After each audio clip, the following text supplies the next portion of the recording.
Чаму Берасце, Пінск, Лунінец мы бачым у складзе украінскай дзяржавы на ўкраінскіх мапах пачатку 20 стагоддзя? Чаму на старажытным гербе чарнігаўскага ваяводства мы бачым пагоню, а ў Луцку стаіць замак Вітаўта? І ўрэшце, як дзяліць Палессе? Чыё яно? Дзе гэтая лінія між нашымі народамі? З вами Кацярына Ваданосава ў серыі перадач «Трызуб і пагоня». Сёння пра беларуска-украінскую мяжу. Як яна фармавалася? Калі паўстала? Наколькі яна гістарычная? І ці трэба нам з украінцамі нешта дзяліць? Я нагадаю, што тут я дзялюся сваімі думкамі, а вы пасля, калі ласачка, напішыце ў каментарах свае. Добра? Калі, канешне, вам гэта бяспечна. Дзякуй. Гісторыкі дагэтуль ламаюць дзіды наконт рассялення плямёна ў першым тысячагоддзі нашай эры. Дзе драўляне, дзе паляне, як яно накладаецца на археалогію. Кананічная версія, якую спрабуюць накласці плюс-мінус на сучасныя межы, выглядае так.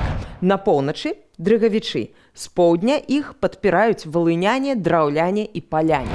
У часы Русі на поўначы Тураўскае княства з Туравам, Берасцем, Пінскам, Давыдгарадком, а на поўдні Кіеўская і Владзімірская землі. Чарнігаўская зямля, між іншым, уключала ў сябе і Гомель на сажы, больш вядомы нам як Гомель.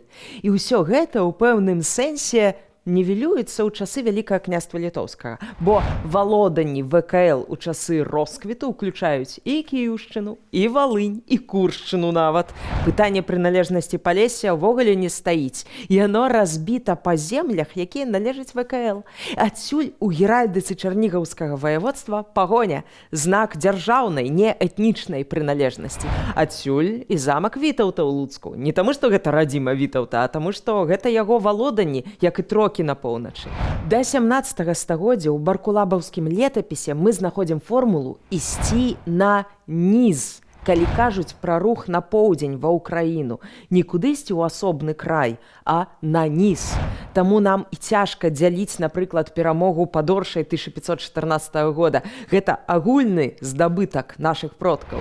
Паміж імі не стаяла дылема, хто там перамог, але ўсё мяняецца ў сярэдзіне 16 стагоддзя, дакладней у 1569 годзе. Сябры, хвілінку ўвагі. Не забывайцеся, калі ласка, пра падабайку і падпіску на наш канал, калі вы не ў Беларусі, для вас гэта бяспечна. А таксама пра данаты, калі вы лічыце, што наш прадукт варты і цікавы, і калі хочаце, каб мы выходзілі надалей. Дзякуй вам вялікі.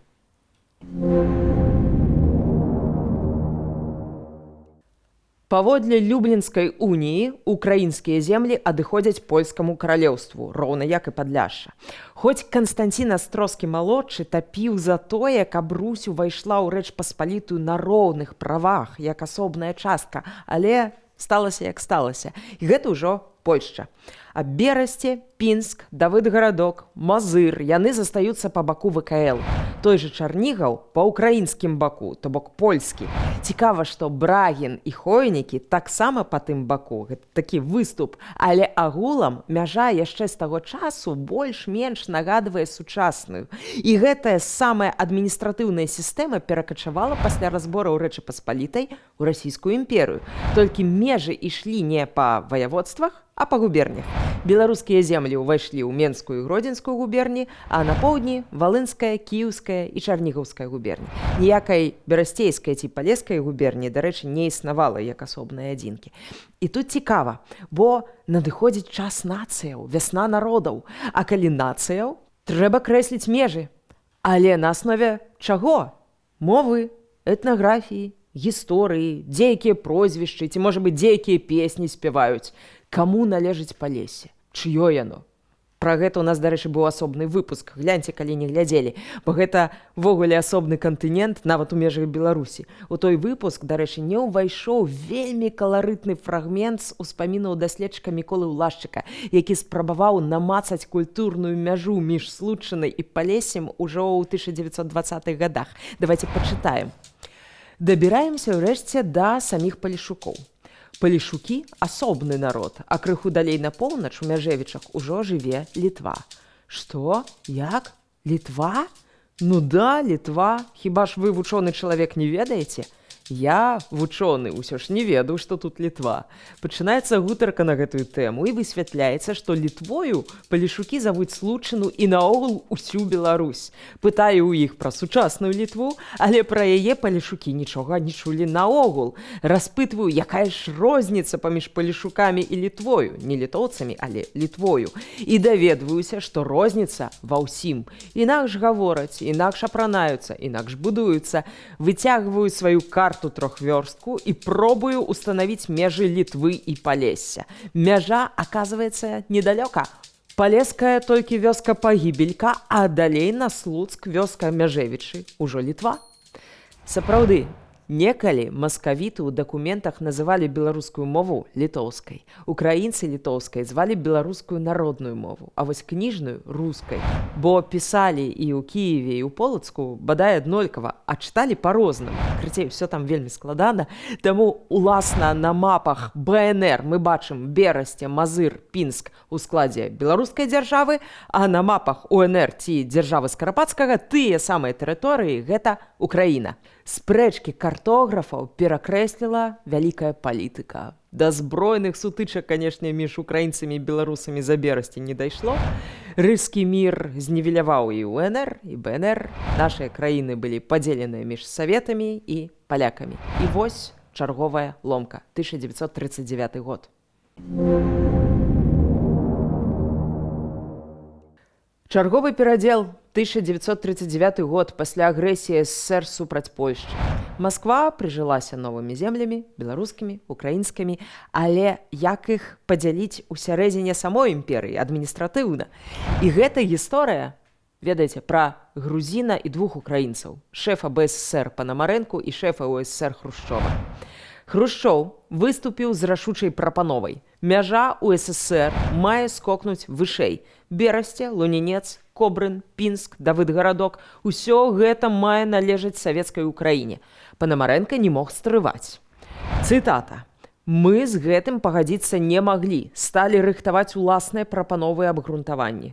Давялося вывучыць вялікі гістарычны матэрыял, статыстыку насельніцтва па перапісах у дарэвалюцыйнай Расіі і Польшчы, дадзеныя польскіх архіваў, няхай не заўсёды дакладныя адносна нацыянальнага складу, але не перадузятыя. І вось халоднай раніцай 22 лістапада 1939 года ў крамлёўскім кабінеце хазяіна адбылася драматычная сцэна. Хрушчоў прыйшоў са сваімі мапамі і дакументамі, Панамарэнка са сваімі. Дарэчы, апошняму канспекты рыхтаваў наш рэпрэсаваны гісторык Владзімір Пічэта. А Пічэта піша, што паўночнае Палессе гістарычна і геаграфічна цесна звязанае з Беларусю. Таму для размежавання БССР і УССР трэба браць старыя адміністратыўныя межы. Хрушчоў раз'юшыўся і стаў крычаць: «Ага, вы навукоўцам не верыце, вы што, больш за іншых ведаеце? А ці чулі вы пра тое, што пачынаючы з сярэдніх вякоў на тэрыторыях, якія вы хочаце ўключыць у склад Беларусі, жылі і працягваюць жыць украінцы, што Налівайка, Богдан Хмельніцкі і іншыя ўключалі насельніцтва гэтых тэрыторыяў у свае войскі і гэтак далей». І ўрэшце спрэчку вырашыў Сталін. Вядома, што яму, канешне, пофіг на інтарэсы беларусаў, украінцаў, але ён імперыяліст, і карты царскіх губерняў для яго цалкам ок. Разам з тым, магчыма, ён наўпрост не хацеў узмацнення аднаго з гульцоў, Хрушчова, і ён трымаў баланс між сваімі сатрапамі. Таму выказаўся так.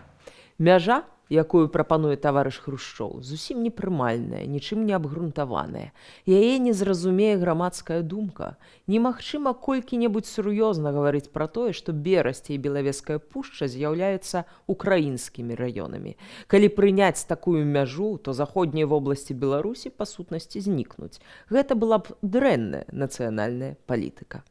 Я нагадаю, што той жа Сталін вельмі вольна абыходзіўся і з Вільняй, і з Беластокам. Была нават тэма аддаць Полацак Расіі. Для яго ўсё проста. Гэта ўсё проста тэрыторыі. Але вырашылі на тым, што мяжа пройдзе паводле Панамарэнкі, так, як яна выглядае зараз, з адной акалічнасцю. Маўляў, таварыш Хрушчоў, вы хацелі Белавежскую пушчу? Лесу вы захацелі? Возьміце кавалак ля каменя Кашырскага, там ёсць лес. Бераце? Бяру. Ну і все, на тым і вырашылі.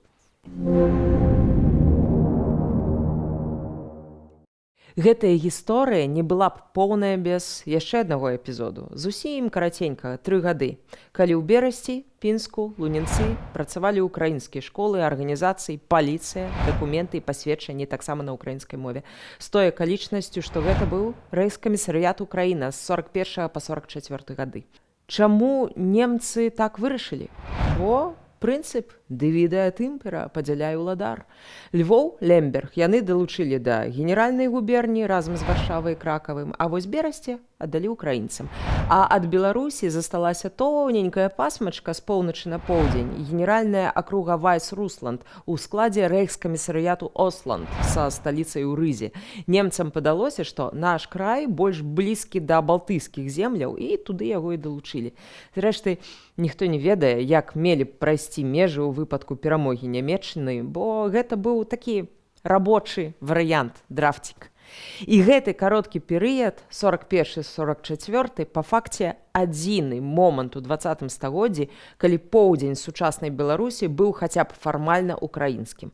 Дарэчы, у 40-е 50-е на Берасцейшчыне актыўна дзейнічала УПА «Північ», таксама загоны Тараса Бульбы-Бараўца. Напэўна, гэтыя партызаны былі апошнія, хто ваяваў са зброяй у руках за ўкраінскае Палессе, паводле старых мапаў Грушэўскага. Дык што ж атрымліваецца? У 1991 год абодва нашыя народы ўвайшлі з мяжой, намаляванай Сталіным, Хрушчовым, Панамарэнкам. Выходзіць так, намалявалі, але насамрэч не з галавы, а на аснове старой гістарычнай мяжы, якой было амаль 400 год. Зрэшты, і украінска-польская, і беларуска-польская, і беларуска-літоўская межы, яны не без Сталіна зацверджаныя. Так і што ж, перакрэсліваць? Перастаўляць гэтыя ўсе памежныя слупкі коштам сотняў тысяч жыццяў? У цывілізаваным свеце вайна ідзе за сэрцы і галовы людзей, не за квадратныя метры. А пра ўсё астатняе, я спадзяюся, мы дамовімся неяк. Палякі ж з літоўцамі дамовіліся пра Вільню, праўда? Неяк і мы пра Берасці дамовімся. Хаця, зрэшты, можа быць, я, як заўсёды, не маю рацыі. Напішыце, калі ласка, ў каментарах. Можа быць, я памыляюся. А на сёння мы развітваемся. Будзьма разам з сапраўднай гісторыяй. Будзьма разам з Украінай.